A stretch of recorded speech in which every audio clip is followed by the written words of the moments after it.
सत्य औषधी तरिका मनाव्या निपराधी अभंग जगद्गुरु तुकोबऱ्यांच्या जगद्गुरु तुकोबऱ्यांच्या अभंगातील सरळ परिभाषा आहे की तुम्ही आम्ही मानवी जीवन जगतो, मूलभूत गरजा प्राप्त करतो, त्या मूलभूत गरजा कमी जास्त प्रमाणामध्ये होत असताना त्याच्यात त्या अन्न नावाची गरज आहे आणि आपण जेवण करतो, जेवणाचं नियमन जर बिघडलं तर आपल्या पोटी रोग जन्माला येतात, आपल्या पोटी व्याधी जन्माला येतात, आपल्या पोटी आजार जन्माला येतात.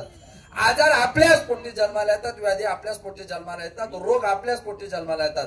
जरी रोग आपल्या पोटी जन्माला आले तरी ते वाढले पाहिजे याचा करता कोणी प्रयत्न करत नाही. जरी आजार आपल्या पोटी जन्माला आले तरी त्याचं संगोपन कोणी करत नाही. जरी आजार आपल्या पोटी आले तरी त्यांना नातेवाईक कोणी म्हणत नाही. जसं आजार पोटी जन्माला येतात पण त्यांना वाढवण्यासाठी कोणी प्रयत्न करत नाही, त्याचं संगोपन कोणी करत नाही, त्याला नातेवाईक कोणी म्हणत नाही. तसं संसार करताना तुमच्या माझ्या पोटीचे जन्माला आलेले यांचे संगोपन करण्याच्या वाढवण्याच्या नादात न पडता यांना आप्तवर्ग म्हणायचं धाडस करू नका. तरी का म्हणावे आप्तवर्ग? जसे पोटी जन्माला येणारे रोग आपले आप्तवर्ग होऊ शकत नाही तसे पोटी जन्माला येणारं कुटुंब आपलं होईल याची शाश्वती नाही. पण त्याच्यातही तो रोग घालवण्याकरता तुम्ही आम्ही रात्रंदिवस प्रयत्न करतो.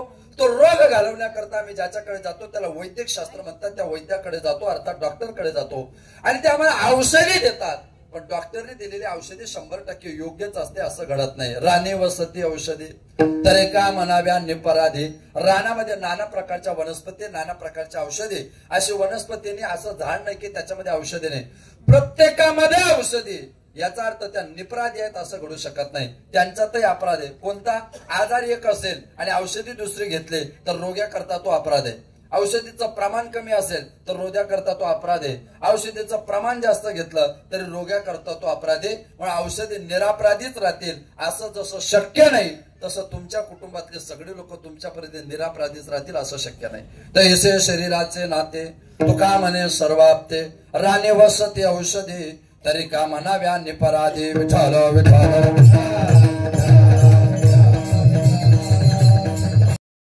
बाळपणे, तरुणपणे आणि म्हातारपणे या तीनही अवस्थेत आपण जीवन जगतो. मग कोण आहे बालपणी, कोण आहे तरुण, कोण आहे म्हातारा? ज्याचं आयुष्य खेळण्यामध्ये जेव्हा आयुष्य जातं तेव्हा ते बालपण आहे, विचार करण्यामध्ये आयुष्य जातं ते म्हातारपण आहे आणि उद्धार करायचा विचार करतो तो खरा युवक आहे. ऐका, कायम भूतकाळाच्या गोष्टी करतात, कायम भूतकाळाच्या गोष्टी करतात त्याला म्हातारा म्हणतात, भले तो 20 वर्षाचा असला तरी चालेल. कायम भूतकाळामध्ये गप्पा मारतात त्याला म्हातारा म्हणतात, कायम भविष्याच्या गप्पा मारतात त्याला बालक म्हणतात आणि चालू वर्तमान काळात जे स्वतःच्या उत्थानाच्या गोष्टी करतात त्याला युवक म्हणतात. जीवनाचं सूत्र आहे. नेहमी म्हातारपणामध्ये आपण मागच्या गोष्टी करून उपयोग नाही. आमच्या टायमाला असं नव्हतं. आता काही काही म्हातारे लोक पाहिले ना ते पटकन सांगतात आमच्या टायमाला असं नव्हतं, आमच्या टायमाला असं नव्हतं. याचं कारण काय माहिती का? आता जे आहे ना ते त्यांना करायला भेटलं नाही, हा त्यांचा प्रॉब्लेम आहे. आमच्या टायमाला नव्हतं म्हणजे काय? एक पिढी दुसऱ्या पिढीकडे प्रवास करताना हा वाद करणारच आहे. उद्या आमची पिढी तुमच्या पिढीत गेली की आम्ही तेच म्हणू आमच्या टायमाला हे नव्हतं. 72चा दुष्काळ चित्त थरक आणि चित्त विदारक होता, मान्य आहे ना. पण भूतकाळाचा विचार करत असेल तर तो म्हातारा आहे. मला अमुक करायचं टमुक करायचं केवळ फक्त हवेत गप्पा मारत असेल तर तो बालक आहे भविष्याचा. पण वर्तमान कालामध्ये जीवन जगण्याकरता जीवन आहे. मग जीवनामध्ये तुम्हाला मला प्रत्येकाला 4 प्रकारचं दुःख भोगावं लागतं. गीतेने 4 प्रकारचं दुःख सांगितलं. इंद्रियार्थेषु वैराग्य, मन अहंकारे वच, जन्म मृत्यू जरा व्याधी, दुःख दोषानुदर्शनम. दुःख दोषानुदर्शनम जन्म मृत्यू जरा व्याधी, मन अहंकारे वच, इंद्रियार्थेषु वैराग्य. 4 प्रकारचं दुःख आहे. 2 दुःख गौण आहे, 2 दुःख प्रधान आहे, 2 दुःख साधारण आहे, 2 दुःख असाधारण आहे. 2 दुःख चुकवता येतात, 2 दुःख चुकवता येत नाही. ऐका, जे लोक तारुण्यात मरतात त्यांना म्हातारपणाचं दुःख नाही, जे लोक निरोगी जीवन जगतात त्यांना रोगाचं दुःख नाही. पण जन्म आणि मरणाचं दुःख संत आणि भगवंत सोडले तर प्रत्येकाला भोगावं लागतं. आर्य चाणक्याने 4 प्रकारचं दुःख माणसाला होऊ नये. माणसाच्या जीवनात 4 वाईट प्रसंग येऊ नये. चाणक्य असं सांगतो चाणक्य नीतीमध्ये. 1, लहानपणी आईला मरण येऊ नये, तरुणपणी पत्नीला मरण येऊ नये, म्हातारपणी मुलाला मरण येऊ नये आणि मरताना देवाचं विस्मरण होऊ नये. जीवनाचा क्रम आहे. ज्याची लहानपणी आई वारली त्याच्यासारखं दुःख कोणतं नाही. ज्याची तरुणपणी पत्नी वारली किंवा जिचा तरुणपणी पती वारला त्याच्यासारखं दुःख कोणतं. पिता देखता पुत्र मरे, पुत्रा देखोने पिता झुरे, काळे काळे अवघे सरे, मागे नुरे क्रियेशे. वडिलांच्या समोर मुलाने जाणं याच्यासारखं दुर्दैव कोणतं. ठीक आहे, लहानपणी आई गेली दुःख आहे, पण होऊ द्या, त्याच्यावर पर्याय. तरुणपणी पत्नी गेली, होऊ द्या, त्याच्यावर पर्याय. म्हातारपणी मुलगा गेला, जाऊ द्या, त्याच्यावर पर्याय. पण मरताना देवाचं विस्मरण झालं तर त्याच्यावर पर्याय नाही. म्हणून मरताना प्रत्येकाच्या मुखात भगवान परमात्म्याचं चिंतन असावं. त्याने परिणाम काय होईल. अंतकाली ज्याच्या नामाले मुखा, तुका म्हणे सुखा पारणाय, अंतकाल्याचे मामेव स्मरण मुक्ता कलेवरम, यम यम स्मरण वापी तेजतंते कलेवरम तम तम कोणते सदा तद्भाव भावित आहा. गीता सांगते की भगवान परमात्म्याचं चिंतन करणं याच्यासारखं सद्भाग्य जीवनामध्ये कोणतं नाही. आणि म्हणून तुमच्या माझ्या जीवनामध्ये प्रत्येकाचं दुःख ठरलेलं गणित आहे. या शरीराच्या काय मूलभूत गरजा आहे. माणसाच्या मूलभूत गरजा किती आहेत. ठीक आहे, माणसाची ठीक आहे, मूलभूत गरज आहे ती. एखाद्या वेळी ह्या तीन नसल्या तर चालती, पत्ती पाहिजे. ऐका, अन्न वस्त्र निवारा. प्रत्येकाला वस्त्र पाहिजे, प्रत्येकाला निवारा पाहिजे, आणि प्रत्येकाला अन्न पाहिजे. उदर भरण पोषण करण्याकरता प्रत्येकाला अन्न पाहिजे. जुन्या लोकांची म्हण होती, घर पाहावं बांधून, लग्न पाहावं करून, आणि विहीर पाहावी खोदून. हो, 20-20 एकर जमीन पण कोरडव जमीन राहायची, विहीर खोदायची हिंमत व्हायची नाही. असा एखादा भाग्यवान शेतकरी की त्याच्या शेतामध्ये 2 विहिरी असायच्या. फार कमी लोकांना भाग्य प्राप्त होतं, सगळ्यांना प्राप्त होत नाही. विठ्ठल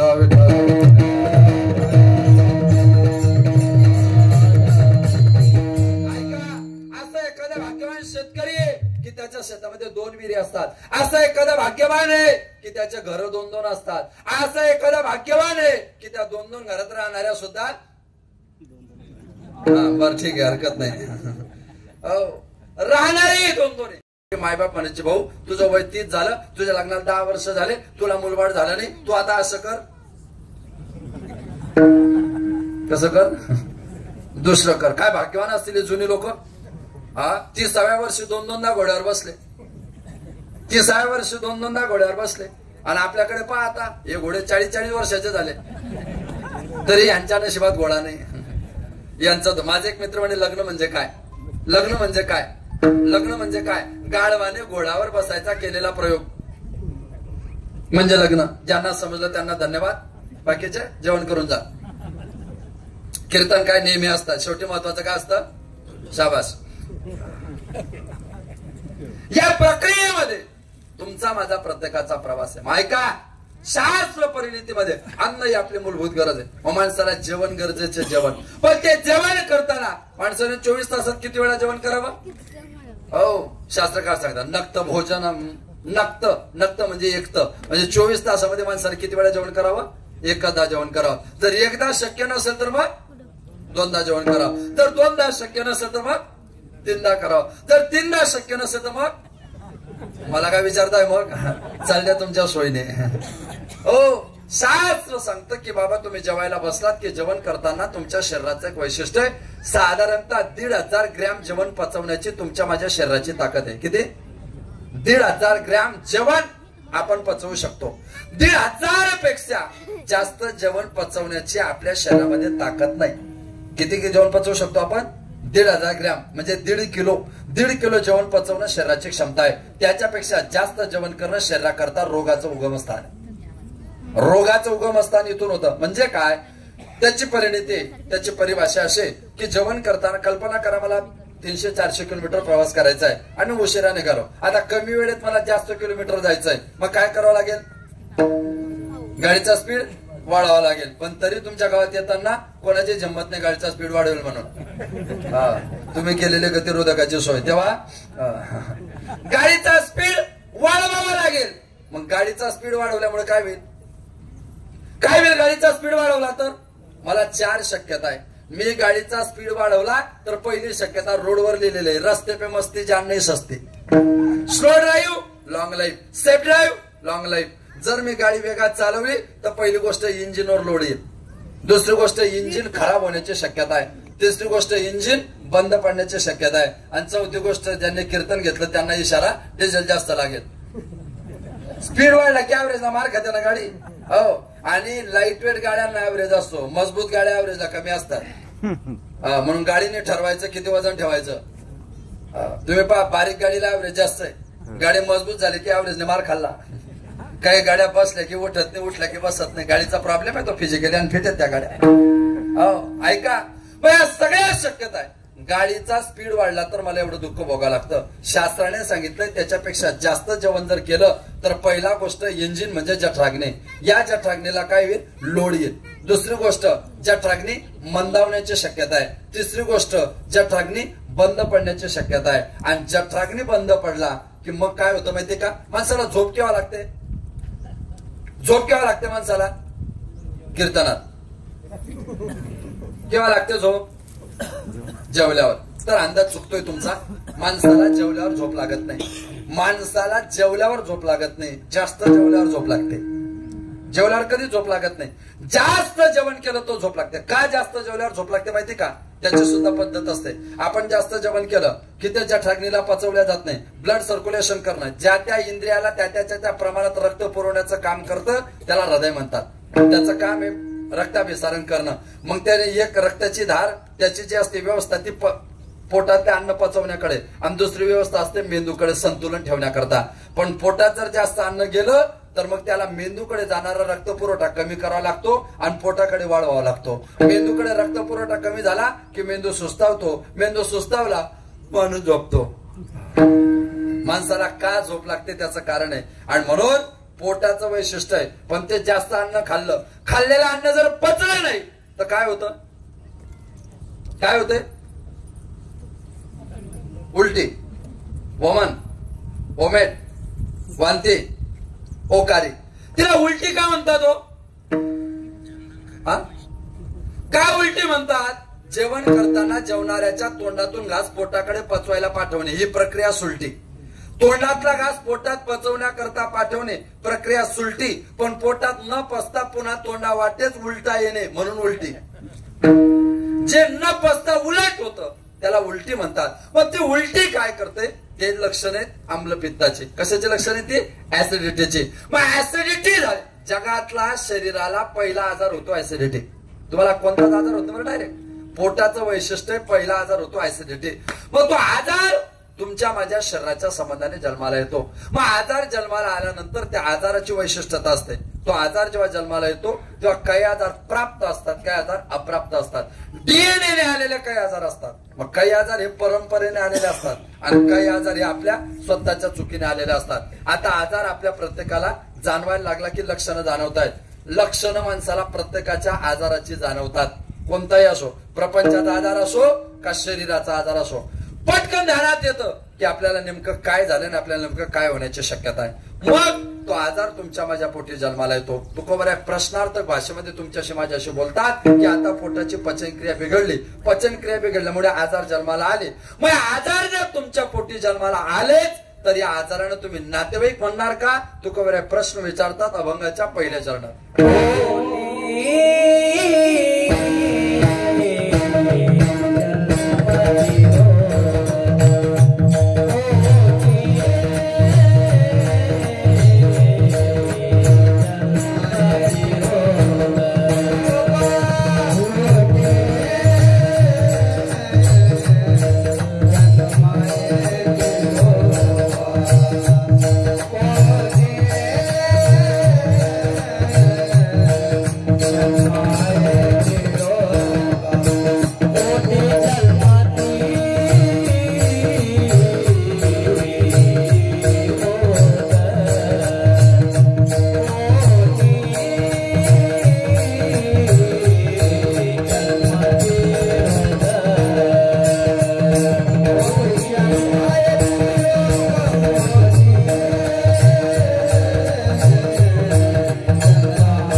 तरी का म्हणावे आप्तवर्ग. महाराज सांगतात ते आजार तुमच्या माझ्या पोटी जन्माला येतात.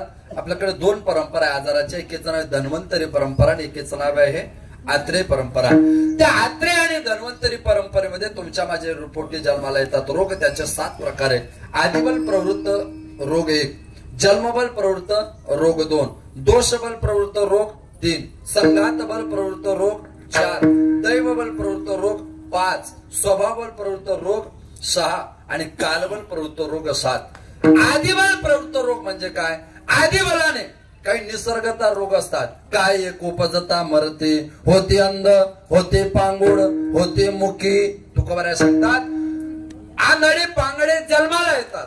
पण का घडतं असं? एखाद्या बांधवाला जन्मताच दिसत नाही, एखाद्या बांधवाला जन्मताच ऐकायला येत नाही, एखाद्या बांधवाला जन्मताच चालता येत नाही. का घडतं असं? का घडतं? याला आदिबल प्रवृत्त दोष म्हणतात. का? अन्नात भवंती भूतानी. जगातला सगळ्यात मोठा चमत्कार कोणता माहिती का?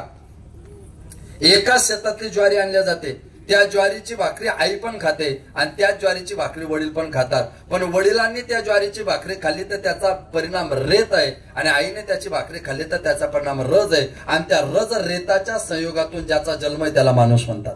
तुम्ही लक्षात घ्या. चमत्कार कसा होतो? तर मेडिकल अप्रोच मध्ये, अॅनाटॉमिलॉजी मध्ये हा जगातला सगळ्यात मोठा चमत्कार आहे. म्हणजे त्याच्यामध्ये पुन्हा प्रकार तो गर्भ आईच्या पोटात स्थापन झाला की तो कलल, मग बुदबुद, मग करकंदू, त्याची संरचना, त्या संरचनेची प्रतीक आणि त्याच्यातून त्या गर्भाची परिपूर्णता. बर.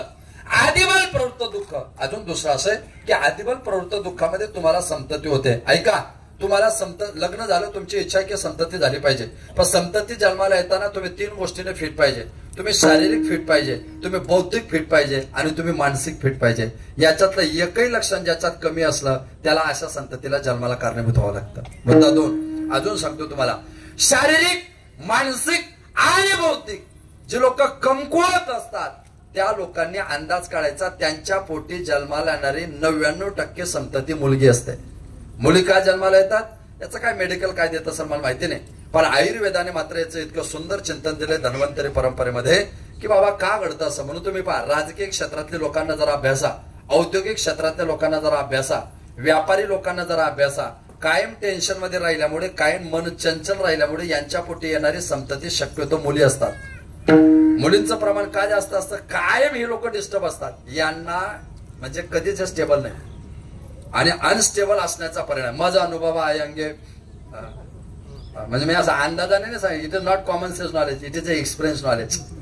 ह्याच्या प्रक्रिये म्हणून संतती उत्तर कालामध्ये सामाजिक क्षेत्रात उडी मारावी, जीवनाचं सूत्र आहे. दुसरं आहे जन्मबल प्रवृत्त दुःख. जन्मबल प्रवृत्त दुःख म्हणजे काय? एखाद्या भगिनी गरोदर आहे, आईने सांगितलं बाई ग हे खाऊ नको, बाय ग इथं जाऊ नको, पण जिथं जाऊ नये तिथं गेल्याशिवाय राहत नाही, जे खाऊ नये ते खाल्ल्याशिवाय राहत नाही. लोक म्हणतात का हो ह्याचे पप्पा गोरे, ह्याचे मम्मी गोरी, तरी पोरगा सावळा का? ह्याच्या पप्पाचं नाक धारदार, याच्या मम्मीचं नाक धारदार, मग पोराचं नाक बसक का? ते चायनीज खायला जायचे. Project to effect. गरोदर काळात काय खाल्लं पाहिजे याचे सुद्धा शास्त्र परिणत आहे. प्रोजेक्ट तयार करण्याकरता इफेक्ट जो तयार होतो ना तो या पद्धतीने तयार होतो. मग कधी कधी तुम्ही आपण पाहतो की स्वभाव संस्कारामध्ये आई वडील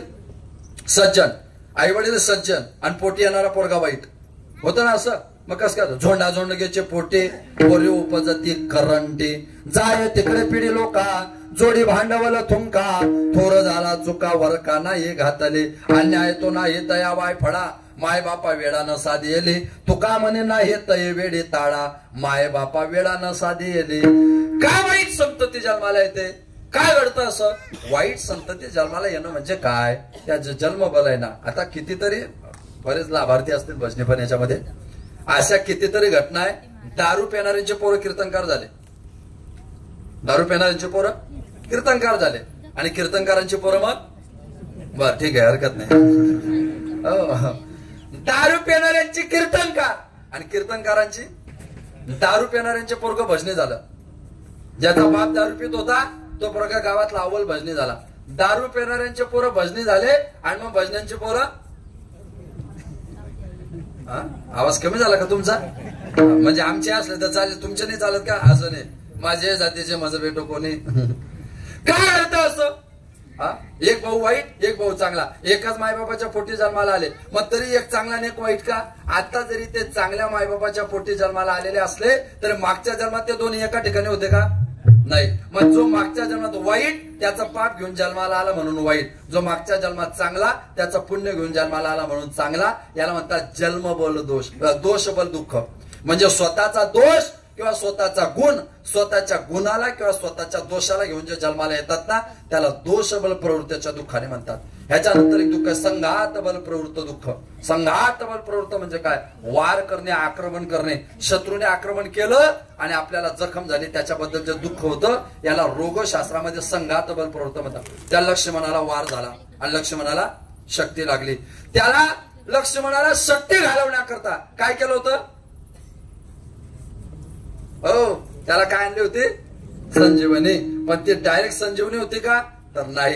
रामायणामध्ये त्याच्या प्रक्रिया आहे. त्याची पहिली प्रक्रिया आहे विशल्य करणे, दुसरी प्रक्रिया आहे संधनी, तिसरी प्रक्रिया आहे सुवर्ण करणे आणि मग चौथी प्रक्रिया आहे मृत संजीवनी. या 4 प्रक्रिया कराव्या लागतात संघात बलामध्ये. म्हणजे काय? विशल्य करणे म्हणजे काय? ज्याने वार केलाय ना त्याचे काही कण लोखंडाचे त्या जखमीत गेले ते बाहेर काढायचे, जखम स्वच्छ करायचे, याला म्हणतात विशल्य करणे. ती जखम शिवल्या जाते, तिचे टाके त्याला म्हणतात संधनी. संधनी म्हणजे जोडणे. जुन्या काळात लोकांना टाके जर पडले ना तर ते टाके उमटी पडायचे, तिथे रेषा दिसायचे, आता दिसत नाही. मग ते रेषा दिसू नये म्हणून आता लोक पुढे गेले असतात भागणे. बरं, आपल्याकडे लाखो वर्षापूर्वी ते जखम शिवली की ते टाके दिसू नये याच्याकरता एक लेप राहायचा, त्याला सोन्याचा लेप लावायचे, त्याला म्हणजे सुवर्ण संधनी. आणि तो लावल्यानंतर मग पुनर्नवा नावाची औषधी एका विशिष्ट वनस्पती द्यायची आणि बेशुद्ध माणसाला शुद्धीवर आणायचे, याला म्हणायचे मृत संजीवनी. या 4 प्रकार विशल्य करणे, संधनी, सुवर्ण करणे आणि मृत संजीवनी, या 4 मधून हिपोक्रेटिसने 4 प्रकारचे इंजेक्शन काढले. काही इंजेक्शन स्नायूमध्ये देतात, काही इंजेक्शन रक्तामध्ये देतात, काही इंजेक्शन त्वचेच्या खाली देतात आणि काही इंजेक्शन त्वचेच्या पापुद्र्यात देतात. म्हणजे अध्यात्माची मदत घेतल्याशिवाय जगात कोणाला काही निर्माण करता येत नाही. कालबल, पावसाळ्यात दुःख वेगळं, हिवाळ्यात दुःख वेगळं, उन्हाळ्यात दुःख वेगळं. आजार उन्हाळ्यामध्ये वेगळे आजार होतात उष्णतेचे, पावसाळ्यामध्ये व्हायरल होतात, याला म्हणतात कालबल प्रवृत्त. एक आहे दैवबल प्रवृत्त. आपण शेतातून घरी येत होतो, पाऊस सुरू झाला आणि आपण वेगाने घरी येत असताना अचानक वीज चमकली, आपल्या अंगावर वीज पडले आणि आपल्याला मृत्यूला जावं लागलं, दैवबल प्रवृत्त दुःख. शेतात सर्पदंश झाला, दैवबल प्रवृत्त दुःख. आणि याच्या पुढे एक दुःख आहे त्याला म्हणतात स्वभाव बल प्रवृत्त दुःख. म्हणजे कालाने आपल्याला जे खायला सांगितलं ते खायचं नाही, जे करायला सांगितलं ते करायचं नाही. माणसाचा स्वभाव काहीचा तिरकट असतो आणि त्या स्वभावामुळे त्याला दुःख भोगावं लागतं, याला म्हणतात स्वभाव बल प्रवृत्त दुःख. आता हे जे दुःख आहे हे दुःख आपल्याला 7 प्रकारचे दुःख 3 प्रकारे वाटल्या जातात. आधी भौतिक, आधी दैविक आणि आध्यात्मिक. आधी दैविक रोग वेगळा, आधी भौतिक रोग वेगळा आणि आध्यात्मिक रोग वेगळा. मृत्यू दुःख आध्यात्मिक 2 आठवडे कवनाचा नाही का पहा अर्जुनाचा बालक कृष्णा समक्ष पडणार नाही. पण हे जे रोग आहेत, हो आपण आजारी पडलो की आजारी पडल्यानंतर रोग घालवण्याकरता आपण कुठे जातो? कोर्टात. पटकन बोलत जा, मला एवढा गॅप चालत नाही. माझी कीर्तनाची पद्धत एकदा चालू झालं की मला जय विठ्ठल पर्यंत बिलकुल अप टू डेट लागतं. माझी पद्धत चालू झालं की शेवटपर्यंत मला कनेक्टिव्हिटी कंटिन्युटी लागते. गॅप पडला की मला काही पण सुचतं. एखादा म्हातारा माणूस आहे, त्याची तब्येत सिरियस झाली, त्याचा जीव लवकर जात नाही. घरातले लोक 10-10 मिनिटांनी चेक करतात, आहे का गेले, आहे का गेले, आहे का गेले. तसं कीर्तन होईपर्यंत तुम्ही माझ्याकडेच पाहायचं, आहेच. आता कसं काय जाईल घेतल्याशिवाय? तुमच्या कीर्तनाचा अभिप्राय घेतल्याशिवाय कसा जाईल असा अर्थ आहे त्याचा.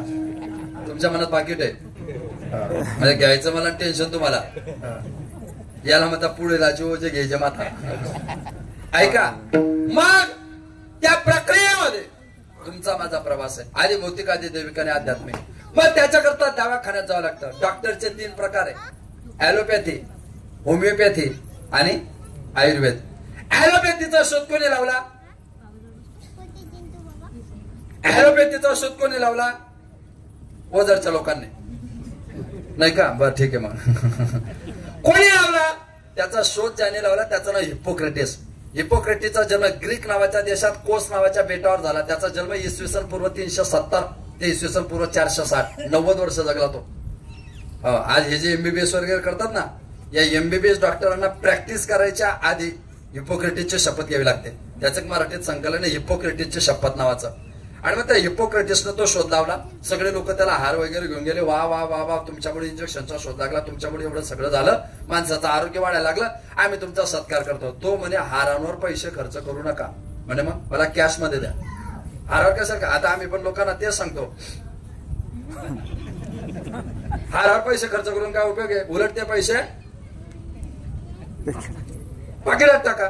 बरं त्या हारात टाकले, तो हार ओला असतो, त्याच्या शर्टाला डाग पडतात, शर्ट भरलं की घरी गेल्यावर आमच्या नावाने हरिपाठ होतो. हा, आपण बायकोला समजावून सांगावं, अगं त्या लोकांचं प्रेम होतं म्हणून त्यांनी टाकला. ती म्हणते त्यांना समजत नव्हतं, कमीत कमी. आता ह्या योजनेचे लाभार्थी सगळेच आहे आपण, लक्षात घ्या. त्या हिपोक्रेटिसनं सांगितलं की मला पैसे द्या. कशाला पाहिजे तुला पैसे? तो म्हटलं मला नाव विकत घ्यायचे. काय करायचं तुला नाव विकत घेऊन? तो म्हटलं मला भारतात जायचंय. का जायचंय भारतात? तो म्हटलं भारताची माती माझ्या कपाळाला लावायचे. का? कारण भारताचं महाभारत आणि श्रीमद भागवत महापुराण जर मी वाचलं नसतं तर मला कधीच गोळ्या औषधीचा शोध लावता आला नसता. लक्षात घ्या, जरी शोध परकीयांचा असला तरी आधार भारतीयांचा हे कधी विसरू नका. त्याला विचारलं कस काय रे? त्या महाभारतामध्ये भागवतामध्ये कथा आहे, ते समुद्र मंथन येते ना, समुद्र मंथनाची कथा येते ना. त्या समुद्र मंथनामध्ये एका बाजूला देव, एका बाजूला दानव, बरोबर. मध्ये मेरू पर्वताची रवी, वासुकी सर्पाची दोरी, आणि मंथन करता करता करता करता त्याच्यातून पहिल्यांदा काय निघालं? विष. आणि सर्व शेवटी काय निघालं? अमृत. शरीराचं जीवन हेच आहे. वमन म्हणजे काय?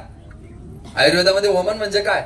वमन म्हणजे तुमच्या शरीराचं मंथन करा आणि दुःखाचं विष बाहेर काढा, पोटात अमृत जन्माला आल्याशिवाय राहणार नाही. सरळ गणित आहे हे. त्याची सिद्धांतिक आहे बरं. हे काही आपल्या टिपणं बसवणाऱ्या महाराज लोकांचं काम नाही, त्याला जातीचेच लागतात. तो त्याची भूमिका मांडतो आणि त्याच्या भूमिकेतून तो परिपक्वता निर्माण करतो. आणि मग तो पुढे काय सांगतो माहिती का? हे सगळं घडत असताना तो म्हणजे मंथन चालू होतं. त्या मेरू पर्वतावर हजारो प्रकारचे झाडं होते. त्या हजारो प्रकारच्या झाडांची पानं, फुलं, फळं, साल, मूळ ते सगळे मंथनामध्ये खाली पडायला लागले आणि त्याचा रस, पानांचा, फुलांचा, फळांचा रस समुद्रात पडायला लागला. धन्वंतरीने तो सगळा रस समुद्रातला एका मडक्यामध्ये जमा केला आणि जगातला पहिला अमृताचा कलश आयुर्वेद काढा तयार झाला. त्याचं नाव पडलं अमृत. या कथेहून त्याने हिपोक्रेटिसने शोध लावला. दुसरा तो आपला कोण आहे? सॅम्युएल हॅनमॅन. ते होमिओपॅथीचा शोध 1770, 1780, 85, 95, फ्रान्स टू जर्मनी असा त्याचा प्रवास आहे. पण आयुर्वेदाला परंपरा आहे अश्विनी कुमारांची. अश्विनी कुमारांच्या परंपरेमध्ये धन्वंतरीने आत्रे नावाच्या परंपरा आहे. त्या आत्रे परंपरेमध्ये अग्निवेश नावाचे मुनी होते. त्यांचा अग्निवेश तंत्र नावाचा आयुर्वेदातला ग्रंथ आहे. आणि त्या अग्निवेश तंत्राची सुधारित आवृत्ती पाहिजे असेल तर आज एक 700-800 पानांचा आता ग्रंथ निघालाय. त्याचं नाव प्रभाकर चिकित्सा. ती प्रभाकर चिकित्सा आत्रे परंपरेमध्ये येते. चरक संहिता, शुश्रूष संहिता त्याच्यातला एक प्रकार आहे. त्या धन्वंतरी परंपरेमध्ये निघंटू, माधव निदान हे जे सगळे मोठमोठे शास्त्रकार झाले आयुर्वेद तज्ञाचे, हे या पद्धतीने झाले. त्याने 2 भूमिका सांगल्या. ज्याच्या पोटात चुकीचं गेलं त्याचं जीवन संपलं. ज्याच्या पोटात चुकीचं गेलं त्याचं जीवन संपलं. आणि ज्याच्या डोक्यात जीवन चुकीचं गेलं त्याचं आयुष्य संपलं. म्हणून पोटात आणि डोक्यात कधीच चुकीचं जाऊ नका देऊ. पोटात चुकीचं जाऊ नका देऊ. पोटात सोमवार एकादशी गेला नाही तर चालेल, पण बुधवार रविवार जाता कामा नाही. नाही तर लगेच कीर्तनातून गेले आणि बाजारात सापडले तर असं नाही करायचं. पोटात चांगलं गेलं पाहिजे, डोक्यात चांगलं गेलं पाहिजे. काय डोक्यात गेलं?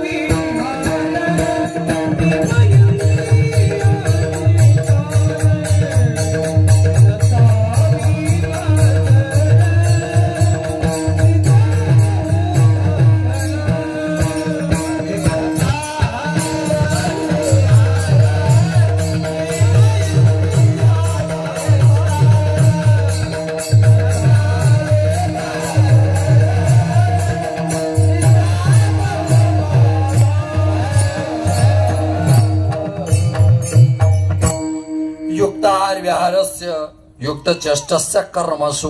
गीता सांगते की काय असलं पाहिजे? युक्त आहार, युक्त विहार. तुम्ही लक्षात घ्या बरं. जेवल्यानंतर माणसाने शतपावली केली पाहिजे. हे डॉक्टर साहेबांनी आता सांगितलं आपल्याला. तुकाराम महाराजांनी 400 वर्षापूर्वी सांगितलं. युक्त आहार, आहार झाला की विहार. विहार म्हणजे फिरणे. माणसं इतके फिरलेले फिरतच नाही. आपल्याकडच्या लोकांच्या अडचणी प्रचंड आहे या प्रक्रियेत. जेवणाचं वैशिष्ट्य आहे. आयुर्वेद सांगतो माणसाने जेवण औषधासारखं केलं पाहिजे. कसं? औषध किती घेतो आपण? मर्यादित. माणसाने जेवण औषधासारखं केलं पाहिजे, नाही तर मग औषध जेवणासारखे घ्यावे लागतील. तुम्हाला काय लागतं तिथे क्रॉस एक्झामिनेशन मध्ये प्रवास करा. मग त्याने तो अग्निवेश तंत्राच्या प्रक्रियेतून त्याचा शोध लागला. आणि शोध लागल्यावर मग रोगाचं निदान पाहायला लागलो आम्ही. मग रोगाचं निदान घालवण्याकरता आपण डॉक्टरकडे जातो. जगात एकच डॉक्टर आहे तो रोग घालवू शकतो, त्याचं नाव आहे वैद्य एक पंढरीराव. जगातला सगळ्यात मोठा डॉक्टर कोण आहे? पंढरीराव. त्या रोगाचं सुद्धा विशेषत्व आहे. पहा, इथेच विष आणि इथेच अमृत आहे. तुम्हाला संसारात पोरगा पाहिजे असेल तर त्याचं गर्भाशय इथं आहे, आणि तुम्हाला परमार्थात पोरगा पाहिजे असेल तर त्याचं गर्भाशय इथं आहे. संसारातला पोरगा इथं जन्माला येतो आणि परमार्थातला पोरगा इथं जन्माला येतो. ज्याच्याकडे दोन्ही पोरं जन्माला येत नाही त्याच्यासारखं दुर्दैव कोणतं नाही. हो, एखाद्या दाम्पत्याचं लग्न झालं, लग्न झालेल्या जोडप्याची पहिली इच्छा काय असते? फारकत घेणे. काय असते? लग्न झालेल्या जोडप्याची पहिली इच्छा काय? मुलबाळ होणे. लग्नाला 2, 4, 5 वर्ष झाले. एखाद्या दिदीच्या लग्नाला 5 वर्ष झाले, तिला मुलबाळ झालं नाही. तिच्या गल्लीतल्या महिला इतक्या इमानदारीने तिच्या नावाने कपडे धुतात. कागा गुट्टी काही नाही अजून, म्हणजे मुलबाळ तिला होत नाही, टेन्शन गल्लीतला घेतात. म्हणजे समस्या महिलांचीच का? आपली पण आहे ना. माझ्या लग्नाला 5 वर्ष झाली, 10 वर्ष झाली, 15 वर्ष झाली, अजून एक मुलबाळ नाही. एखादा पोरगा लागेल की नाही? अरे माणूस म्हणजे एखादा पोरगा लागेल ना. पोरगा लागेल ना आपल्याला. कशाला? मी दिवा लावायला म्हणतोय, तुम्ही लावा काड्या. शेवटी सोस का परिणाम होत आहे. एखादा तरी लागतो ना दिवा लावायला. बरं, दिवा लावायला काय पाहिजे? पंतीच नसेल तर दिवा कसा लागेल? पंतीच नसेल तर दिवा कसा लागेल? पण तीच नसेल मग दिवा कसा लागेल? त्याला काहीतरी लागेल की नाही. शास्त्र परिणितीत व्यवहारातला पोरगा इथं जन्माला, पण परमार्थामध्ये जर देव प्रकट करायचा असला ना, तो इथे असतो. इथे मांडुक्य नावाचं उपनिषद आहे. त्या मांडुक्य उपनिषदात गर्भाच्या संबंधाने काही भूमिका आल्या. मांडुक्य उपनिषदामध्ये आलेली गोड कथा आहे. तुमचे माझे गुरु असतात ना, त्यांच्याकडे जातात. तद्विधे प्रणिपाते न परिप्रश्नेन सेवया उपदेक्षन्ते ते ज्ञानम ज्ञानेनस्तत्वदर्शिना. गुरु कसे असावे? कृपाळू. गुरु कसे असावे? श्रोत्रिय. गुरु कसे असावे? ब्रह्मनिष्ठ. ब्रह्मनिष्ठ, श्रोत्रिय आणि कृपाळू गुरु असावे. जर त्यांची कृपा होत नसेल तर मग आपल्याला त्याचा काही फायदा नाही होत. गुरु कृपाळू असावे आणि त्यांच्या कृपेचा परिणाम आपल्यावर हा खऱ्या अर्थाने परिवर्तनीय असा. तुमचे माझे जे गुरु असतात ना, ते ज्ञान देतात, त्याच्या तोंडात जीभ असते ना. पण शास्त्र सांगते नाही, तुमच्या माझ्या गुरुजीच्या तोंडात जीभ नसते, ते काम शास्त्रातलं लिंग आहे. तुमच्या माझ्या गुरुजींच्या तोंडातल्या जीभ नावाच्या लिंगातून जे ब्रह्मज्ञानाच्या शब्दरूपी शुक्राणू बाहेर पडतात, ते ब्रह्मज्ञानाच्या शब्दरूपी शुक्राणू शिष्याच्या कानाच्या योनीतून हृदयाच्या गर्भाशयात गेले की ते प्रगट होतो. त्याला आत्माराम म्हणतात. जगामध्ये एवढे श्रीमंत तत्वज्ञानाची भाषा कोणाकडेच नाही. ते फक्त आपल्याकडे अध्यात्म ज्ञान, नित्यत्वम तत्वज्ञानार्थ दर्शनम. कोणाकडे एवढे श्रीमंत? Rich think tank. हे जे वैचारिक श्रीमंत, हे वैचारिक श्रीमंत फक्त वारकरी संप्रदायाकडे. आणि वारकरी संप्रदाय त्या परिस्थितीतून त्या चैतन्य घनता निर्माण करण्याकरता आम्ही प्रयत्न करतो. मग हित प्रत्येकाच्या हित देव आहे. मी नेहमी सांगतो, सकाळ सकाळ स्नान झालं की आपण मंदिरात जातो की नाही?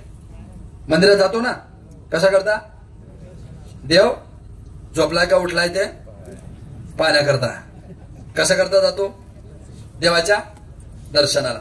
पण मंदिरात देवाच्या दर्शनाला गेला तर आपण देवाकडे किती तास पाहतो? किती मिनिट? खरं म्हणजे 4 किंवा 5 सेकंद. अनुभव पहा उद्या. मंदिरात गेलो की आपण देवाच्या चेहऱ्याकडे 4 ते 5 सेकंद पाहतो. 5व्या सेकंदाला खाली वागतो, 6व्या 7व्या सेकंदाला पाया पडतो, 7व्या 8व्या सेकंदाला उभे राहतो, 9व्या 10व्या सेकंदाला हात जोडतो आणि 11व्या सेकंदाला मंदिरात चुकी करतो. सगळे, तुम्ही पण आणि मी पण. पाया पडून उभे राहिलो, हात जोडले की देवाकडे पाहताना डोळे काय करतो आपण? बंद करतो. कोणाला पाहायला आलो होतो?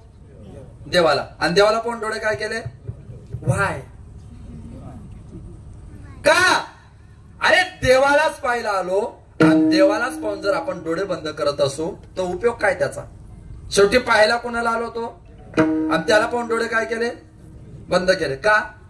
इथं सेन्स आहे. इथं त्या सेन्सचं नाव आहे ज्ञानेश्वरीमध्ये तैसा हृदयामध्ये, त्या सेन्सचं नाव आहे हरिपाठात सर्वा घटी, त्या सेन्सचं नाव आहे गीतेमध्ये सर्वस्य चाहम अहम सर्वस्य हृदय प्रविष्टो. मी सगळ्यांच्या हृदयात. म्हणून अर्जुना मी नसे ऐसा कवन ठावा असे परी प्राणियाचे दैव कैसे जेन देखते माते. त्यांचं नशीब तसे मी काय करू? इथं आहे तो, इथं आहे ना तो. इथला सेन्स सांगतो चामाचे डोळे दाविते. तो इथला सेन्स आपल्याला डोळे बंद करायला लावतो आणि आपल्याला इशारा करतो. चामड्याच्या डोळ्याने दगडाच्या मूर्तीत तुम्हाला पाहिलं मी इतका सुंदर आहे. चामड्याच्या डोळ्याने दगडाच्या मूर्तीत तुम्हाला पाहिलं मी इतका सुंदर आहे. ते चामड्याचे डोळे बंद कर आणि गुरुजीने ज्ञान दिलंय ना ते ज्ञानाचे डोळे उघड. तुला कळेल तुझ्या हृदयात परमात्मा म्हणून मी किती सुंदर आहे. म्हणून दगडाच्या मूर्तीतला देव समजला नाही तर चालेल, पण इथला देव समजला पाहिजे. संसाराच्या दुःखाचं रोगाचं विष बाहेर काढायचं असेल तर अंतःकरणातला परमात्मा नावाचं अमृत प्रगट करता आलं पाहिजे. ते जोपर्यंत प्रगट होत नाही तोपर्यंत आम्हाला त्याच्यापर्यंत पोहोचताच येत नाही. बर ते रोग घालवण्याकरता मग आपण डॉक्टरांकडे जातो. मग ते वैद्य एक पंढरीराव. आपला डॉक्टर कोण आहे? पंढरीराव. मग ते आपल्याला डॉक्टर साहेब पथ्य सांगतात की पथ्य लिहून घ्या. पथ्य ना विठोबाचे. मग काय घ्यायचं? पथ्य म्हणजे काय? पथ्यामध्ये दोन प्रकार असतात. एक असतं सेव्य आणि एक असतं वर्ज्य. सेव्य म्हणजे खाल्लं पाहिजे आणि वर्ज्य म्हणजे टाळलं पाहिजे. जे खायचंय त्याला सेव्य म्हणतात, जे सोडायचंय त्याला वर्ज्य म्हणतात. मग तुमचं माझं सेव्य पथ्य काय? ब्रह्मरस घे काढा. ब्रह्मरस घे काढा.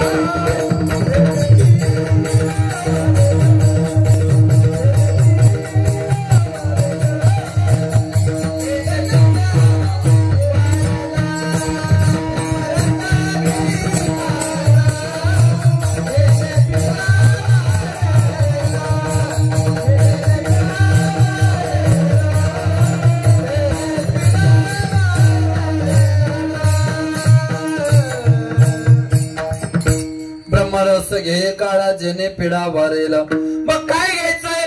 ब्रह्मरस घे. खरं म्हणजे आयुर्वेदामध्ये रस वेगळा असतो आणि काढा वेगळा असतो. चूर्ण वेगळं असतं. त्याचं वैशिष्ट्य बरं. कोणता औषध? माणसाने सोनं अंगावर घातलं नाही तर चालेल, पण सोनं खाल्लं पाहिजे. सुवर्ण भस्म म्हणतात त्याला. काय खाल्लं पाहिजे? कांती जर तुम्हाला उज्ज्वल करायची असेल तर तुम्ही सोनं खाल्लं पाहिजे. सोनं खाणं शरीराकरता चांगलं आहे, पण ते काय खाल्लं पाहिजे त्याचं वैशिष्ट्य आहे. माणसाने बदाम खाल्ला पाहिजे. बदाम का खाल्ला पाहिजे? बदाम खाल्ले तर माणसाची नजर चांगली राहते. चष्म्याचा नंबर कमी करायची ताकद बदाम मध्ये. बदामाला संस्कृतमध्ये नेत्रोफलम म्हणतात. काय म्हणतात? नेत्रोफलम. कारण तुम्ही डोळ्यासमोर बदाम आणा, बदामाचा आकार आणि डोळ्याचा आकार सारखाच आहे म्हणून त्याला म्हणतात नेत्रोफलम. म्हणून बदाम खाल्ले की नजर चांगली राहते. अजून आपल्या मेंदू सारखा एका ड्रायफ्रूटचा आकार आहे.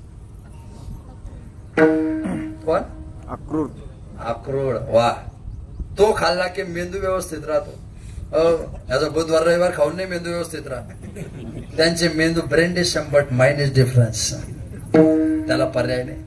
नेत्रोफलम. पण बदाम कशात खाल्ला पाहिजे? बदाम दुधात.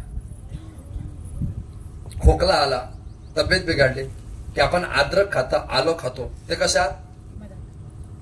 मधात. मधुपर्क. मध. आलं मधात खाल्लं तरच आरोग्याला चांगलं आहे.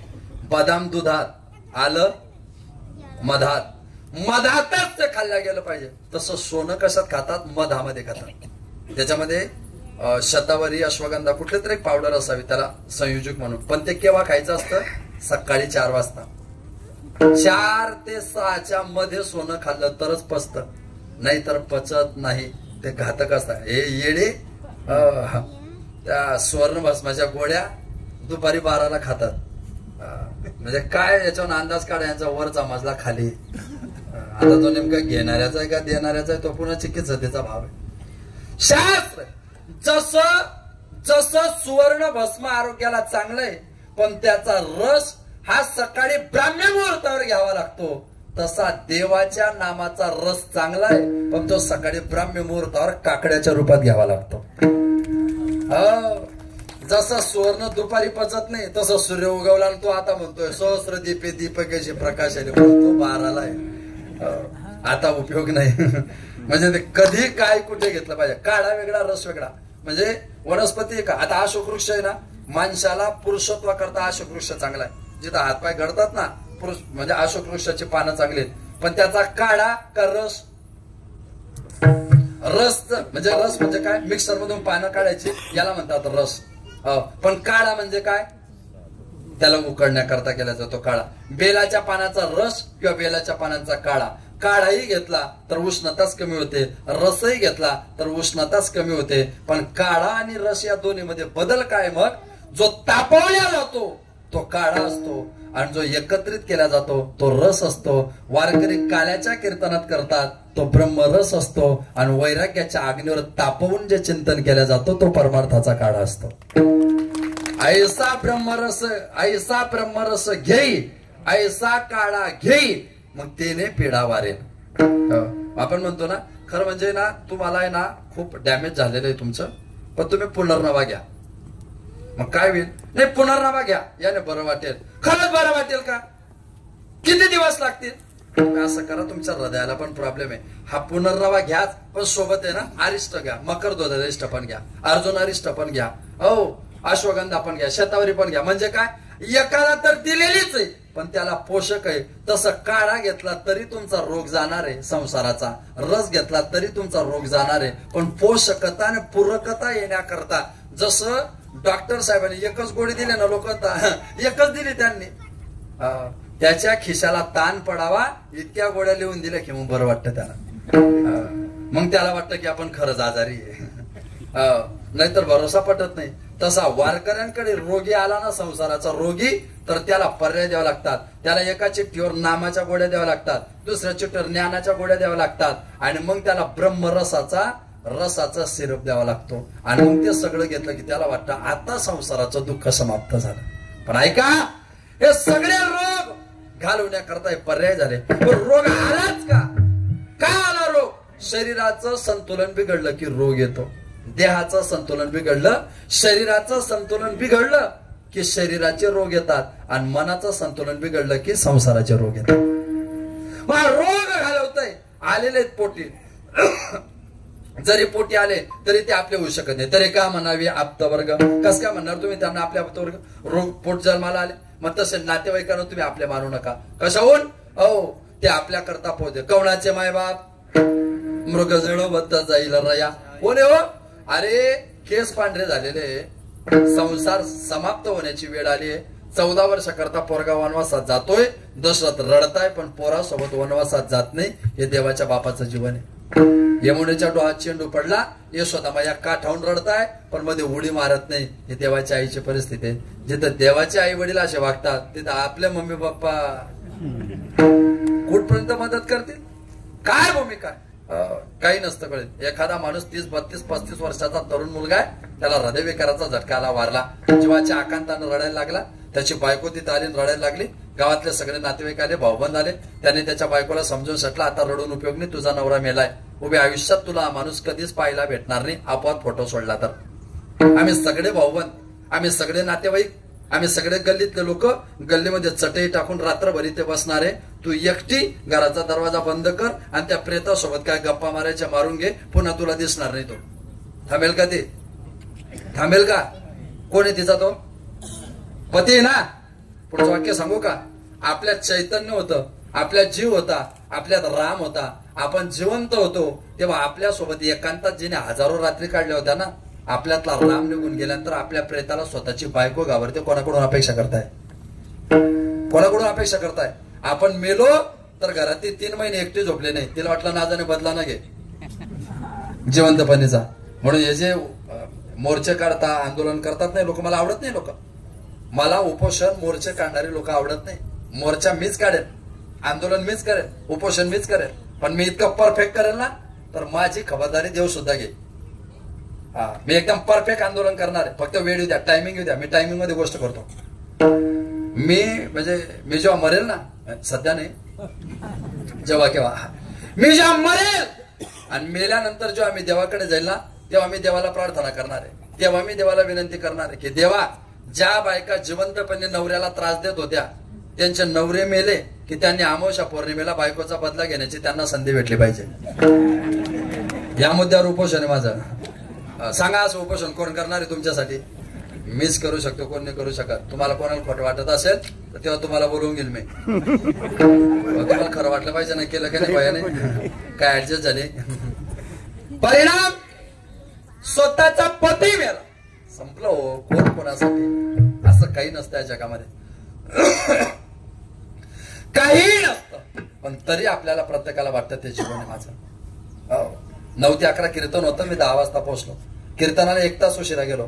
कीर्तनाला 1 तास उशिरा गेलो तरी लोकांनी चातकासारखी वाट पाहिली, ही माझी ताकद आहे.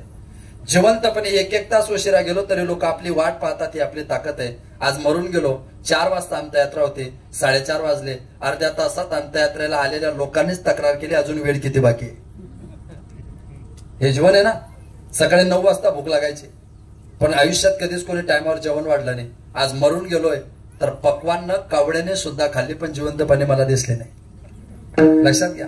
दसरा दिवाळीच्या सणाला अंगावर फाटके कपडे घातले, कोणी माझ्याकडे फिरून पाहिलं नाही. दसरा दिवाळीच्या सणाला अंगावर फाटके कपडे घातले, कोणीच माझ्याकडे फिरून पाहिलं नाही. आज मरून गेलोय तर अंत्ययात्रेला त्या तिरडीवर प्रेत पेटवताना 50 जणांनी नवे कपडे बोळवण म्हणून आणले, पण जिवंतपणे फाटलेला शर्ट कोणाला दिसला नाही. तुम्ही अभ्यास करा. शेवटी ते किती कोरे कपडे जाळले जातात, पण जिवंतपणे कोणाला दिसलं नाही शर्ट फाटलंय माझं. आजारी पडलो, बेडवर पडलो होतो, माझ्यानं उठल्या जात नव्हतं. मुलगी, मुलगा, सुनबाई, जावाई, नातू कोणीतरी जवळ या आणि मला फक्त उठायला आधार द्या. कोणीच वाटून उठायला आधार दिला नाही. आज मरून गेलोय तर भाऊबंद सुद्धा तयार आहे खांदा देऊन आधार देण्याकरता. हे जीवन आहे. मला कोणी ज्ञानेश्वर म्हणतं, कोणी पाटील म्हणतं, कोणी जळकेकर म्हणतं, कोणी माऊली म्हणतं, कोणी महाराज म्हणतं. हा माझा परिचय. 10, 20, 30, 40, 50, 60, 70, 80, 90 वर्ष या नावाने लोक मला ओळखणार आहे. दुर्दैवाने माझं मरण झालं. नाशिक, मुंबईला माझं प्रेत आहे. आणि मग लोक काय म्हणतात की जळकेकर महाराजांना घरी कधी आणणार आहे, वाडी कधी आणणार आहे. काय म्हणतात लोक? ज्या नावाने तुम्हाला 90 वर्ष ओळख करून दिली ना, ते नाव लोक एकाच सेकंदात विसरतात, कारण त्याच्यातला राम निघून गेलाय. लोक बॉडी म्हणतात तुम्हाला आता, आणि तुम्ही म्हणताय नाम रे जायगा आदमी का. कसं काय राहून जाईल? शक्यच नाही, शक्यच नाही. हे घडूच शकत नाही. त्याच्याकरता एक स्वतंत्र ताकद लागते. अरे प्रेत उचललं, आपलं प्रेत उचलल्या जातं ना, तर ते घरातले लोक प्रेताला खाली ओढतात, तिरडीला खाली ओढतात, स्मशानात नेऊ देत नाही. माझं प्रेत जेव्हा उचललं तेव्हा घरातल्या लोकांनी त्या तिरडीला खाली ओढायचा प्रयत्न केला. शेवटी बळजबरीने प्रेत स्मशानात नेलं. माझं प्रेत पेटवलं, अजून माझ्या प्रेताची पूर्ण राख झालेली नव्हती. माझं प्रेत स्मशानात पेटवलं, अजून माझ्या प्रेताची पूर्ण राख झालेली नव्हती. पण घरी जाऊन पहा, आताच्या 1 तासापूर्वी जे लोक प्रेताला खाली ओढत होते, आता घरी जाऊन पहा ते सगळे लाईनीत बसून जेवण करत होते. कोणी सांगितलं तुम्हाला तुम्ही माझ्यासाठी? अरे रक्ताचं पाणी केलं, हाडांची काढ केली, 22 लाख रुपयाचा बंगला मी बांधला. मी मेलो ना तर 3ऱ्या दिवशी माझ्या अस्थी त्यांनी दरवाजाच्या बाहेर पायरीजवळ ठेवल्या, पण त्या अस्थींना घरात नेलं नाही, कारण माझ्या अस्थी घरात नेणं त्यांना अपवित्रता वाटत होती. ज्या अस्थीचा घामाचा थेंब ते घर उभं करण्याकरता कष्ट केला होता. जीवन का नाही लक्षात येत? कुणासाठी? हे सगळे तरी का म्हणावे आप्तवर्ग. कसले आप्तवर्ग? माणसाला जीवन जगता येत नाही त्या मानाने. माझ्या बुद्धीने त्या मानाने माणसं तरी बरे, महिलांची तर परिस्थिती अजून कठीण आहे. माणसांना तरी जगता येतं, महिलांना जगताच येत नाही. माणूस दारू पिणारा असो, शिव्या देणारा असो, भांडण करणारा असो, कसाही असो, पण 90% माणसं मुलाचं लग्न झालं की रेंजमध्ये येतात, रेंजमध्ये येऊन जातात. पोराचं लग्न झालं ना त्याच्या वागण्यात बदल होतो. सुनबाई घरात नांदायला आले की त्याच्या वागण्यात बदल होतो. पोराच्या लग्नाला 1 महिना झाला, 1 महिना झाला, सुनबाईने जेवण वाढलं, भाजी तिखट होती, वरण खारट होतं, तरी त्याने मुकाट्याने खाल्लं, शब्द बोलला नाही. 10 मिनिटांनी तुम्ही जेवायला बसल्या.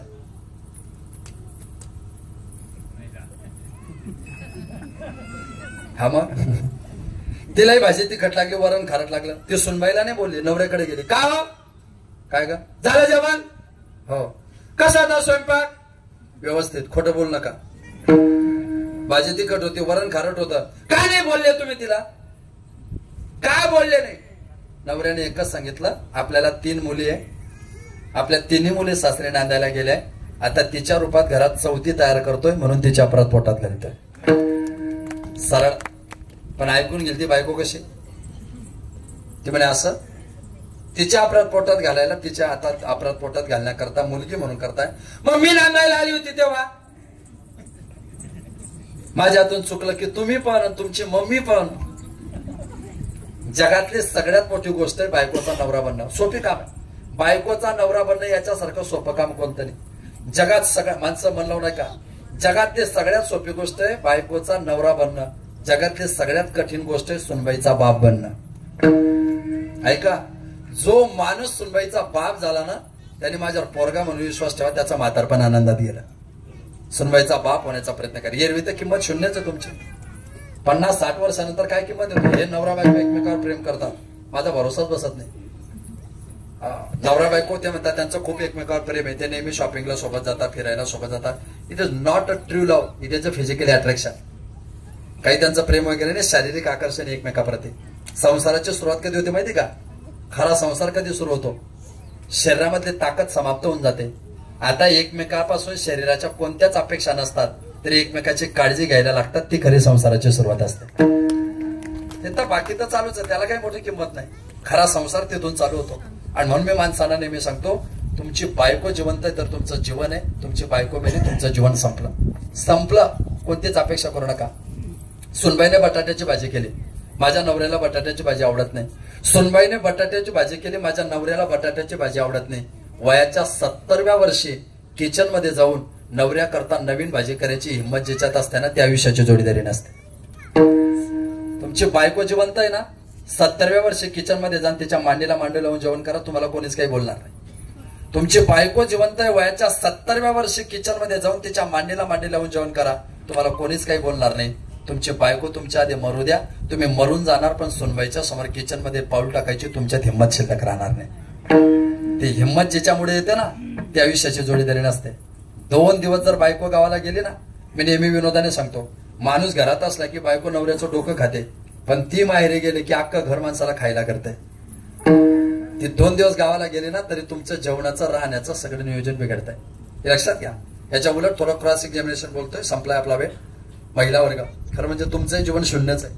तुमचं कपाट उघडलं ना 10-10 हजाराच्या 50 साड्या, तुमचं कपाट उघडलं ना, कपाटाचा कप्पा उघडला ना 10-20 लाखाचे दागिने, त्या 10-10 हजाराच्या 10-20 साड्यांची आणि त्या 10-20 लाखाच्या दागिन्याची किंमत फक्त कपाळावरच्या 1 रुपयाच्या टिकलीमुळे शिल्लक आहे. ज्या दिवशी ते कपाळावरच्या टिकली पुसल्या गेली ना, त्या दिवशी तुमचं जीवन संपलं. जगणं इतकं सोपं आहे, जगणं इतकं सरळ आहे, तरी आपल्या कोणाच्या ध्यानात येत नाही. हे आपल्या जीवनाचा नैतिक पराजय आहे. काळ असा येतो तुमच्या माझ्या जीवनात की त्या मरणाच्या काळात हे सगळे आप्तवर्ग आपल्याला सोडून जातात. शेजारी म्हणते मरे नाका मेला आणीला कंटाळा येण्यामा, जन हे सुखाचे दिला घेतल्याच्या अंतकाळीचे नाही कोणी. नाटाचा एक समर्पक प्रमाण देतो थांबतो. मज चालता प्रयाण काळी असता न दिसती जवळी. मरणाचा काळ जवळ येतो आणि काळ जवळ आला की मुलगी जावाई सुनबाई सगळे जवळ येतात आणि कोणीतरी एखादा म्हातारा बाजूला बसलेलं असतं, ते म्हणतो डोळे उघडा, पहा तुम्हाला भेटायला कोण आलं. ओळखलं का? कोण आहे? ओळखा बरं. अरे पोटची पोरगी मरताना डोळ्याच्या जवळ असताना माणसाला ओळखता येत नाही, हा जीवनाचा नैतिक पराजय. बरोबर आहे. म्हणतात मज चालता प्रयाण काळी असता न दिसती जवळी. डोळ्याच्या जवळ ज्या वेळेस येताना डोळ्याच्या जवळ ती घरातले लोक सुद्धा मृत्यूच्या काळात आपल्याला ओळखता येत नाही. त्यांचाही विसर जर आपल्याला पडत असेल तर त्यांना आप्तत्वाचा दर्जा देऊन उपयोग काय. तरी का म्हणावे आप्त वर्ग राणे वसती औषधी, तरी का म्हणाव्या निपराधी विठोबार.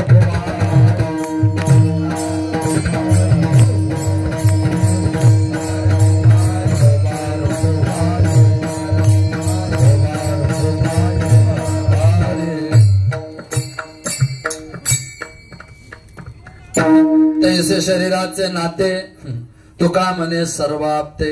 अगदी त्याच पद्धतीने तुमचं माझं प्रत्येकाच्या कुटुंबाचं नियोजन असतं. संपली माझी भूमिका. मी 1 चरण सोडले, 2 चरण सोडले.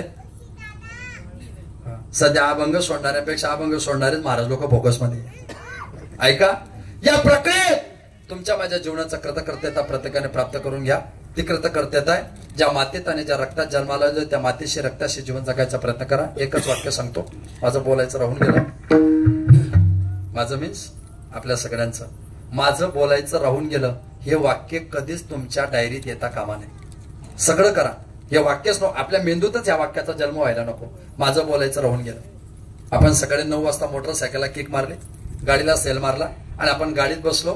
90, 95, 70, 80 वर्षाची आई म्हणते, का रे कुठे चालला, कुठे चालला, एवढं मी कुठे जातोय, जिंतूर जातोय का परभणी जातोय, सेनगाव जातोय, कुठं जातोय, एवढं एक वाक्य सुद्धा मी आईशी बोललो नाही आणि गाडीत बसून पुढे निघून गेलो. मी गणेशपूर फाट्यापर्यंत पोहोचत नाही तोपर्यंत फोन आला, तुझी आई वारली. मग एकांतात डोळ्यात पाणी येतं. सकाळी ती मागे बोलत होती, मी पुढे चालत होतो, माझं तिच्याशी बोलायचं राहून गेलं. रात्री 9, 10, 11 वाजता घरी आलो. मी वडील विचारतात, का रे दिवसभर कुठे गेला होता, जेवला होतं की नाही, तरी मी बापाशी बोललो नाही. एका घरात निघून गेलो. सकाळी उठून पाहतो तो वडील झोपेतच वारले होते. मग डोळ्यातून पाणी येतं, माझं बोलायचं राहून गेलं. नवरा बायकोचं भांडण होतं. कधी कधी बायको नवऱ्याला डबाही करून देत नाही. तो उपवाशी ड्युटीवर निघून जातो आणि 15 मिनिटाची ड्युटी केली की तिला कॉल येतो, अटॅकने तुमचा नवरा वारला. मग तिच्या डोळ्यात पाणी येतं. सकाळी भांडण केलं, माझं त्यांच्याशी बोलायचं राहून गेलं. कधी कधी बायको घरी मृत्युमुखी पडते, आपण परिसरात बाहेर असतो, तेव्हा डोळ्यातून पाणी येतं, माझं बोलायचं राहून गेलं. आयुष्यात सगळं करा, माझं माझ्या जवळच्या लोकांशी बोलायचं राहून गेलं, हा पश्चाताप कधीच करू नका. ती जीवनशलाका प्रत्येकाने सांभाळा. ते जीवन आपण प्रत्येकाने सांभाळा. वडील जीवनाचं अस्तित्व असतात. तुमचे वडील वारले, तुम्ही पोरके झाले, तुमची आई वारली, तुम्ही अनाथ झाले. आणि खऱ्या अर्थाने 19 वर्षापूर्वी आमच्या माऊली आणि त्यांच्या समस्त कुटुंबाचं वडील नावाचं क्षत्र त्यांच्या डोक्यावर निघून गेलं. दसऱ्याच्या दिवशी पुऱ्या गावाच्या पाया पडा, पण डोक्यावर हात ठेवून आशीर्वाद देणारं पात्र एकच असतं, त्याचं नाव बाप असतं. बाप तोपर्यंत म्हातारा होत नाही. ऐका, ज्यांचं वय 40-50च्या आत असेल, त्यांचे इथं 70-75 वर्षाचे बाप असतील तर ध्यानात ठेवा, बाप तोपर्यंत म्हातारा होत नाही जोपर्यंत त्याचा पोरगा पूर्णपणे यशस्वी होत नाही. असे कितीतरी बाप इथं बसलेले आहेत, त्यांचं वय 70, 75, 80 झालेले आहे. एका हातात काठी टेकवतात, तरी दुसऱ्या हातात बैलाचा कासरा पकडून त्या बैलाला पाणी पाजायला जातात. एका हातात काठी टेकवतात, तरी त्या बैला करता चारा टाकायला जातात. आजूबाजूचे त्याचे त्या वयाचे मित्र म्हणतात, बस कर ना आता, किती कष्ट करशील, तुला काय छातीवर बांधून न्यायचंय का. त्याच्या डोळ्यातून पाणी येतं, माझा पोरगा एकटाच आहे, त्याला एवढं सगळं शक्य होत नाही, मला जेवढं जमेल तेवढं करणं माझं काम आहे. बाप तोपर्यंत म्हातारा होत नाही जोपर्यंत त्याचा पोरगा त्याच्या जीवनात त्याच्या नजरेत यशस्वी होत नाही. आणि हे खूप मोठी ताकद असते बरं. तुम्ही किती मोठे झाले याला कोणी किंमत नाही देत. ते मोठे झाल्यावर आशीर्वाद देण्याकरता कोणीतरी पाहिजे, त्याला किंमत आहे, त्याला किंमत आहे. ते अस्तित्व आपल्या प्रत्येकाच्या जीवनामध्ये आलं पाहिजे. खऱ्या अर्थाने 19 वर्षापूर्वी वडील नावाचं पात्र निघून गेलं. मी नेहमी सांगतो, ज्या दिवशी माणसाची पोरगी सासरे गेले त्या दिवशी त्याने अंदाज काढून घ्यायचा की घरात आता माझ्यावर खरं प्रेम करणारं कोणी शिल्लक नाही, तुमच्यावर फक्त तुमची पोर प्रेम करते. आणि ज्या दिवशी मुलीचा बाप मेला त्या दिवशी तिने अंदाज काढा, माहेरात पहिल्यासारखं वैभव राहिलं नाही. तुमच्या घरी किती जमीन राहू द्या, तुमच्या घरी किती श्रीमंती राहू द्या, तुमच्या घरी किती पैसा राहू द्या, पोरगी माहेरी आली ना, दिवाळीला पोरगी आली ना, बाप बाजारात जातून त्याच्या हाताने प्रत्येक डाळीची 1-1 किलोची पोतडी बांधतो. तो बाप सगळ्या प्रकारचं धान्य घेतो, सगळ्या प्रकारचा भाजीपाला घेतो आणि सासरी जाणाऱ्या पोरीला पिशव्या भरून देतो. पोरगी म्हणते मला गरज नाही, माझ्या घरी भरपूर आहे. बाप म्हणतो तुझ्या घरी किती असू दे, हे तुझ्या बापाने तुला दिलेलं आहे. आणि ज्या दिवशी बाप मरतो ना त्या दिवशी त्या पिशव्या खाली येतात, त्या दिवशी कळतं बाप नावाचं अस्तित्व काय असतं. आणि म्हणून बाप आपल्या जीवनातून खऱ्या अर्थाने गेलाय. 2च गोष्टीला घाबरा, एक बाप आणि दुसरा बाप. पाप करायला घाबरले तर परमार्थ चांगला आहे, बापाला घाबरले तर प्रपंच चांगला आहे. आणि म्हणून आपल्या वडिलांच्या आठवणीमध्ये खऱ्या अर्थाने 19 वर्षानंतर सुद्धा हा जरा खऱ्या अर्थाने कुटुंब मोठ्या उत्साहपूर्ण वातावरणामध्ये आपण सगळेजण कार्यक्रमाच्या निमित्ताने आहात. संवादिनी वादक, नाद प्रमोदक, स्वराविष्कार प्राप्त सगळी महाराज मंडळी, परिचित अपरिचित सगळ्यांना सर्व काल सर्व पद्धतीच्या सर्व शुभेच्छा. जाताना एकच सांगतो, धर्माचं पालन करा, कर्म करत राहा, देवावरच श्रद्धा ठेवा, ज्याच्या पुण्याने कमवलं त्याची अखंड सेवा करा. प्रत्येकाची भूमिका प्रत्येकाने ध्यानात ठेवायचा प्रयत्न करा. ती टिकली तर आपण टिकू, नाही तर टिकू शकत नाही. मी एक श्लोक म्हणेल, आपण सगळ्यांनी मायामागे म्हणायचं आहे, सगळ्यांनी हात जोडायचे. हिंदवा स्वधरा सर्वे न हिंदू पतितो भवेत्, मम दीक्षा हिंदू रक्षा, मम मंत्र समानता. भारत माता की जय. या श्लोकाचा सरळ अर्थ आहे, तुम्ही आणि मी एकाच आईच्या पोटी जन्माला आलोय. तुमची माझी आई एकच आहे, तिचं नाव भारत माता. तिचं वर्णन शाळेत शिकलोय. सुजलाम सुफलाम मलयज शीतलाम सस्य श्यामलाम. रामाचा कृष्णाचा पांडुरंगाचा रंग श्याम आहे म्हणून त्यांचा नाश होत नाही. जगातल्या प्रत्येक देशाचा नाश होईल पण भारत मातेचा नाश होणार नाही, कारण तिचाही रंग श्याम आहे. हे वैशिष्ट्य आहे. त्या भारत मातेचा साडी नेसलेला उडणारा पदर पाहिला की मला 142 कोटी लोकांचा तिरंगा झेंडा समजतो. त्या भारत मातेच्या कपाळावरचं कुंकू पाहिलं की मला अशोक चक्राची आठवण येते. त्या भारत मातेच्या रक्ताळलेले पाय पाहिले की मला भगतसिंगाची फाशी आठवते. त्या भारत मातेच्या कपाळावरचे हिरे माणिक मोती पाहिले की मला सुभाषचंद्र बोस पासून तर सरदार वल्लभभाई पटेल पर्यंतची त्यागाची भूमिका आठवते. वैभव आहे म्हणून ती आमची विषय. आपल्या गावाची एकच दीक्षा, काय 2, 4, 5, 10 हजार लोक वस्तीचं गाव असेल, आपल्या गावाची एकच दीक्षा, आपल्या गावाची रक्षा हीच आपली दीक्षा. आपला एकच मंत्र 1.5-2 तासापासून बोलतोय. एखाद्या वेळेस तुम्हाला कीर्तन आवडलं असेल, एखाद्या वेळेस कीर्तन आवडलं असेल, पण मी ठरवलं ना पुढच्या 2 मिनिटात तुमच्या गावात भांडण लावू शकतो. तसंच माझं स्किल, त्या वक्त्याचं स्किल असतं. मला भांडण लावायला काय लागतं? हा SC आहे, ST आहे, NT आहे, हा OBC आहे, ओपन आहे, कोळी माळी साडी मराठा लेवा रजपूत गुजर चर्मकार लोहार डोहार वाणी वंजारी पिंजारी सुतार खाटीक लागले भांडणं. मी माझ्या बोलण्यातून जातीवाद करून तुमच्या गावात भांडणं लावू शकतो. मी माझ्या बोलण्यातून तुमच्या गावात जातीवाद करून भांडणं लावू शकतो. पण उद्या जर गावात दुःखाची घटना घडली तर जळकेकर महाराज तुमच्या उपयोगात येणार नाही. गावच गावाच्या कामात पडतं. जातीवादी लोकांपासून सावध राहा. काही नसतं.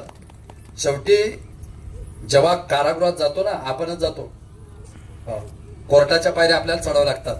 आणि म्हणून फार कुणाला बळी पडू नका. माय रूल, माय लाईफ, माय ॲटिट्यूड, माय स्पीच या पद्धतीने जीवन जगा. आणि म्हणून तीच भूमिका तुम्ही खाली बसलेले आणि आम्ही उभे राहिलेले. आपली जात कोणती असो, पण गावागावात सगळ्या जातीचे लोक भावाभावासारखे प्रेमाने नांदले पाहिजे. हा वारकऱ्यांचा समरसतेचा मंत्र. हीच वारकरी संपर्क. आम्हा भाविकांची जाती. वारकऱ्याची जात कोणती आहे? भाविक म्हणजे वारकरी. हीच आपली जात आहे आणि त्याच जातीचा वापर आपण प्रत्येकाने केला पाहिजे. दवाखान्यात गेलो की आपण विचारत नाही का कोणत्या जातीचा आहे तू? डॉक्टरांना विचारतो का जात? डॉक्टरांना जात विचारतो का आपण? ST मध्ये जाताना कंडक्टर ड्रायव्हरला जात विचारतो का? रेल्वेत जाताना जात विचारतो का? इव्हन थोडं पुढे जाऊन बोलायचं म्हटलं तर लग्न करताना तरी जात विचारायला लागले का आता? तेव्हा त्यांना तसे आमच्या जातीत नाही ते, पण मग आता त्याला आवडले. तो मुलगा आमच्या जातीचा नाही, पण तिला आवडला. पापा की परी पंख आले उडाले. अरे पापा की परी म्हणजे काय, त्याला काय पर्याय का? काय घडतं हा विचार तुम्हाला मला प्रत्येकाला माणूस म्हणून करावा लागेल. तर आपण उद्याचे माणूस म्हणून टिकू शकतो, अन्यथा टिकू शकत नाही. एखाद्या रस्त्याला शिवाजी महाराजांचं नाव द्या, एखाद्या रस्त्याला राणा प्रतापाचं नाव द्या, एखाद्या रस्त्याला डॉक्टर बाबासाहेब आंबेडकरांचं नाव द्या, एखाद्या रस्त्याला पुण्यश्लोक अहिल्यादेवी होळकरांचं नाव द्या. बंद करा. रस्त्यांना महापुरुषांची नावं देण्यापेक्षा महापुरुषांनी दाखवलेल्या रस्त्यांनी चाला. त्यांना आनंद वाटल्याशिवाय राहणार. त्यांची नावं देऊन काय होणार आहे? त्यांनी दाखवलेल्या रस्त्याने चाललं तर त्यांना आनंद होईल. ही भूमिका आपण सगळ्यांनी ध्यानात घ्या. पुन्हा सर्वांना सर्वकाल सर्व पद्धतीच्या शुभेच्छा. शेवटची सूचना होईल तोपर्यंत कोणी जागा सोडायची नाही. जो जागा सोडेल तो जागा सोडेल. म्हणजे 11 ते 1 टाइम होता प्रवासाचे. माझे काल पुण्याकडे होतो. 2 दिवसापासून व्हायरल इन्फेक्शनमुळे तब्येत प्रचंड जाम आहे. पण आपल्या सगळ्यांपर्यंत तरी खऱ्या अर्थाने पोहोचता आलं. माऊलींचा आग्रह की आपण आला पाहिजेत. 5-6 वर्ष झाले आले नाहीत आणि म्हणून मग म्हटलं चला 5 वर्षाचा गॅप पडला की आम्ही येतोच. खरं तर आम्ही 2.5 वर्षाचाच गॅप पडल्यावर येतो. तर 5 वर्षाचा म्हणतो आपण. आणि म्हणून माऊली म्हटलं की तुम्ही आता या. त्यांना म्हटलं काळजी करू नका, मला सगळं माझं सेटल होऊ द्या. मी तुम्हाला शब्द देतो की मी पुन्हा येईल. तर नाही म्हणजे स्टेबल झालो की. आणि गाव जरा कामाचं आहे. म्हणजे महाराष्ट्रामध्ये मी हजारो गावांमध्ये गेलो, पण महाराष्ट्रात वझर इतकं कामाचं गाव मला दुसरं सापडलं. अजून काही कामाचे नाही तुम्ही माया, पण 29 मध्ये कामात पडाल. वझर हे गाव म्हणजे मला प्रचंड कामात पडणारं गाव आहे. कारण या वझरचे 70% नातेवाईक माझ्या जळगावमध्ये आणि ते मण्यारखेडा माझा मतदारसंघ आहे. तर म्हणून ते कामात पडणार आहेत. आज ना उद्या कधी ना कधी तुम्ही कामात पडणार आहे. आणि जर तुम्ही माझ्या कामात पडले नाही तर तुम्ही आमच्याकडे पोरी दिल्या विचार करा. तर आता तुम्ही म्हणू नका तुमच्या पण आम्ही करून आणले आहे. आता कोण कोणाचा पाहुणा लागतं तेच तपास लागणार नाही आपल्याला. आमच्या तुम्ही तुमच्या आम्ही. खरं म्हणजे पाचोरा तालुक्याचा परिसर असेल किंवा जळगाव तालुक्यातला आमचा मण्यारखेडा असेल, प्रचंड आमच्यात एक निष्ठावान पदाधिकारी ईश्वर काका म्हणून, त्यांची सासरवाडी पण इथलीच आहे, ईश्वर काका मराठे.